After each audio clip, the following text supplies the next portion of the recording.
শুভ সকাল বন্ধুরা। আজকে 15 আগস্ট। আপনাদের সকলকে 15 আগস্টের হার্দিক শুভকামনা জানাই। সকল স্বাধীনতা সংগ্রামীগণকে কোটি কোটি শ্রদ্ধা জ্ঞাপন করে শুরু করছি আজকের ব্লগ। আশা করি সবাই ভালো আছেন। এখন বাজে সকাল 9:30। প্রিন্স বাবুকে কিছুক্ষণের মধ্যে স্কুল নিয়ে যাব, আর আজকে ওকে 15 আগস্টের থিমে একটা বিশেষ ড্রেস পরাবো। এই যে বাবুকে তাড়াতাড়ি খাইয়ে দাইয়ে ফ্রেশ করে এখন আমি ড্রেসটা পরাবো, নেতাজির ড্রেস। ওদের স্কুল থেকে একটা লিস্ট পাঠিয়ে দিয়েছিল, সেখান থেকে পছন্দ করে আমরা নেতাজির ড্রেসটাকে সিলেক্ট করলাম। কিন্তু সিলেক্ট করলেই তো আর হবে না, ঠিকঠাক সাইজ অনুযায়ী পাওয়াটাও জরুরি। এদিকে হাতে সময় মাত্র একটা দিন। ওর আব্বু কালকে অফিস থেকে এসে মোনাহানিকে নিয়ে বেরোলো ড্রেসটা কিনতে। আমি আর প্রিন্স যাইনি, কারণ বাবুকে আবার রাত্রে তাড়াতাড়ি ঘুম পাড়াতে হবে। তাই তো যাক, ভাগ্য ভালো, প্রিন্স বাবুর জন্য সহজেই নেতাজির ড্রেসটা পাওয়া গেছে। কালকে রাত্রে একবার পরিয়ে দেখে নিয়েছিলাম, ঠিকঠাকই ফিট হয়েছিল। আর এখন বাবু খুব ইন্টারেস্ট নিয়ে পরছে ড্রেসটা, খুব পছন্দ হয়েছে ড্রেসটা ওর।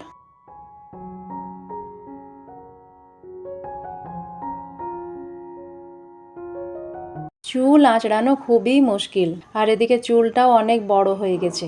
এটা আমি প্রায় অনেক ব্লগে বলেছি। দেখি সামনের একটা ছুটির দিন দেখে চুলটা ছোট করে কেটে দিতে হবে। এদিকে পিস্তলটা সেট করে দিলাম, টুপিটা একটু সাইড করে পরাতে হবে। আর এদিকে লাঠিটাও সেট করে দেব। আর এই যে তৈরি হয়ে গেছে আমার ছোট্ট সুভাষচন্দ্র বোস। এবার আমরা বের হচ্ছি প্রিন্স বাবুর স্কুল। র্যাপিডোতে যাব, বুক করে নিয়েছি। 3-4 মিনিটের মধ্যে এসে যাবে। আর প্রিন্স বাবু দুষ্টু মিষ্টি বদমাশি করতে করতে একটু আস্তে আস্তে হাঁটবে, তাই আমরা একটু আগে ভাগেই নিচে নামছি।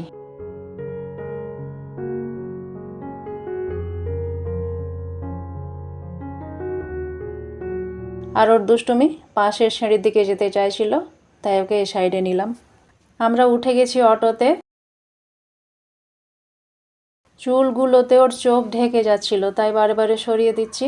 আর কি হাওয়া দিচ্ছে, তাও আবার প্রচণ্ড ঠান্ডা হাওয়া। আমার তো অলরেডি গলায় হালকা হালকা ব্যথা আছেই। আমরা এসে পড়েছি প্রিন্স বাবুর স্কুলে। ফার্স্ট ফ্লোরে ওদের ক্লাস। 15 আগস্টের সেলিব্রেশন শেষ করে আবার বাড়ি ফিরছি। স্কুল থেকে কালকে আমাদেরকে ভিডিও ছবি যেগুলো তারা করেছে পাঠিয়ে দেবে। বাড়ি এসে পড়েছি, এবার ফ্রেশ হয়ে খাওয়া দাওয়া করতে হবে।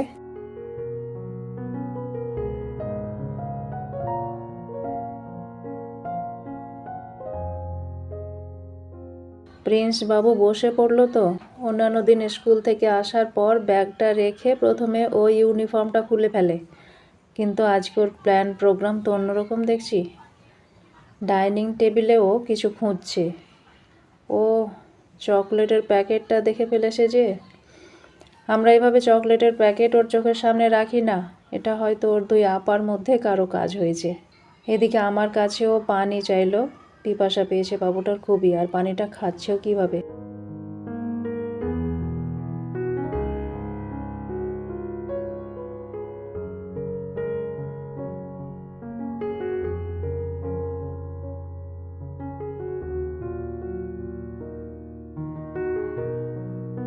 এবার চকলেটের প্যাকেটটা আমাকে খুলে দিতে হবে। 2-1টা খাবে, না দিলে আবার কান্না করবে। আর কতটা ভরেছে মুখে। আর এই পার্সেলটা যেটা প্রিন্স হাতে নিয়েছে, এটা সকালে এলো। ওরা আব্বু ভুলে ভুলে ফ্যান্সি ড্রেস প্রোগ্রাম মনে করে একটা ডক্টর ইউনিফর্মের অর্ডার দিয়ে দিয়েছিল, তাই ওই প্যাকেটটা সকালে তাড়াহুড়ো করে আর খুলিনি। পরে আবার কোনো প্রোগ্রাম হলে সেটাতে পরানো হবে, ফ্যান্সি ড্রেস জাতীয় এই ধরনের কিছু। এবার খুলবে, বেল্টটাও খুলতে পারবে না। এবার ওকে তাড়াতাড়ি গোসল টোসল করিয়ে খাওয়া দাওয়া করাতে হবে। এখন বাজে বিকেল প্রায় 4:30। প্রিন্স বাবু এখনই ঘুম থেকে উঠল, আর এরই মাঝে একবার কলিং বেল বেজে ওঠাতে হানি দৌড়ে গিয়ে দরজা খুলল। তারপর দেখছি এই অবস্থা। এরা ম্যাকডোনাল্ড থেকে কিছু অর্ডার করেছিল। হানি কি খুশি হয়ে ব্যাগটা খুলছে।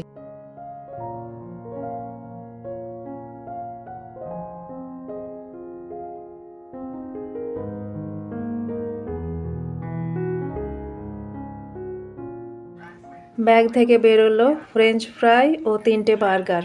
আমি তো এখনই চা খেলাম, এখন আর আমার বার্গার খেতে ইচ্ছা করছে না, পরে খাবো। এদিকে হানি ভাইকে জোর করে একটা ফ্রেঞ্চ ফ্রাই খাওয়াতে গেছিলো, কিন্তু ঘুমের ঘোরে ও খেতে চাইছে না, ওর রাগ উঠে গেছে। আর ওরা দুই বোনে মজা করে খাচ্ছে। ওদের সবচেয়ে পছন্দের লিস্টে এই ফাস্ট ফুডগুলোই পড়ে। তো বন্ধুরা, আজকের ব্লগ তাহলে এই পর্যন্তই। ব্লগটি কেমন লাগলো কমেন্টে জানাবেন। যদি ভালো লেগে থাকে একটি লাইক দেবেন, আর চ্যানেলে যদি নতুন থাকেন তো চ্যানেলটিকে সাবস্ক্রাইব করে পাশে থাকবেন। দেখা হবে আবার পরবর্তী ভিডিওতে। আজকের মতো আসি তাহলে।